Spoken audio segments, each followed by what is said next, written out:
নমস্কার প্রিয় দর্শক বন্ধু, রোজ ভ্যালির টাকা দেওয়ার ছাড়পত্র পুজোর আগেই উপকৃত হবেন লক্ষাধিক মানুষ। এ নিয়ে পত্রিকাতে কী লিখেছে আমরা দেখব। তার আগে আপনারা অবশ্যই আমার চ্যানেলটি সাবস্ক্রাইব করে নেবেন এবং সবার আগে ভিডিও নোটিফিকেশান পাওয়ার জন্য সামনে যে বেল আইকন আছে সেখানে প্রেস করে নোটিফিকেশান অল করে রাখবেন এবং ভিডিওর সাথে লাইক কমেন্ট শেয়ার করবেন। তাহলে আসুন আমরা দেখে নিই যে এই সম্পর্কে কী দিয়েছে পত্রিকা। দেখুন, বর্তমান পত্রিকাতে মঙ্গলবার আজকের দিন এই নিয়ে লিখেছি।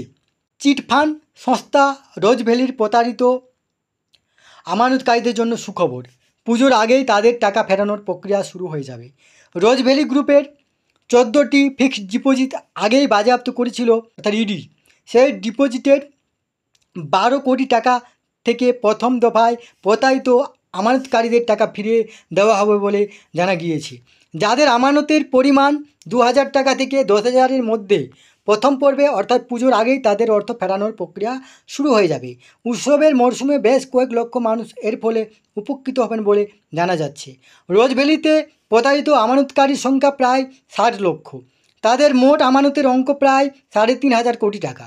পশ্চিমবঙ্গের গণ্ডি ছাড়িয়ে ভিন রাজ্যেও এই চিটফান্ড সংস্থা শাখা গজিয়ে উঠেছিল। প্রতারিতদের টাকা ফেরাতে প্রাক্তন বিচারপতি দিলীপ শেঠের নেতৃত্বে এক সদস্যের কমিশন গড়ে দিয়েছিল কলকাতা হাইকোর্ট। সেই কমিশনের তত্ত্বাবধানে একটি অ্যাসেট ডিসপোজাল কমিটি তৈরি হয়। এটি ওয়েবসাইট www.rojvalleyadc.com মারফত টাকা ফেরতের আবেদন গ্রহণ করা শুরু হয়ে গিয়েছে। এর মধ্যে গত 24শে জুলাই বিশেষ PMLA আদালত নির্দেশ দেয় ইডির সিজ করা রোজ ভ্যালির 14টি ফিক্সড ডিপোজিট বাবদ 12 কোটি টাকা এডিসিকে হস্তান্তর করতে হবে। সেই নির্দেশ মতো এডিসিতে ওই টাকা জমা পড়লে যাবতীয় প্রক্রিয়া শুরু হবে বলে জানা যাচ্ছে। এডিসির সদস্য তথা আইনজীবী সুভাষী চক্রবর্তী বলেন, এডিসির অ্যাকাউন্ট ইতিমধ্যে তৈরি হয়ে গিয়েছে। ইডি ওই টাকা অ্যাকাউন্টে জমা করলেই আমরা টাকা ফেরতের একটি স্কিম তৈরি করব। তারপর স্কিমটি হাইকোর্ট অনুমোদন করলেই টাকা ফেরানোর কাজ শুরু হবে। আশা করছি যাদের কম অঙ্কের আমানত 2000 টাকা থেকে 10,000-এর মধ্যে রয়েছে তারা পুজোর আগেই কিছু কিছু করে টাকা ফেরত পেতে শুরু করবেন।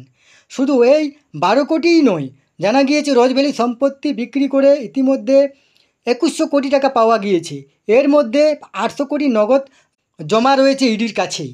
পাশাপাশি বর্তমানে রোজ ভ্যালির যে কোম্পানিগুলি চালু রয়েছে তার লাভ্যাংশের অর্থও নিয়মিত জমা পড়ছে ইডির কাছে। আইনি প্রক্রিয়া সম্পন্ন হওয়ার পর একবার টাকা ফেরতের প্রক্রিয়া শুরু হলে তা ধারাবাহিকভাবে চলবে বলেই জানা গিয়েছে। এই তথ্যটি আপনার সাথে শেয়ার করলাম। সুস্থ থাকুন, ভালো থাকবেন, ধন্যবাদ।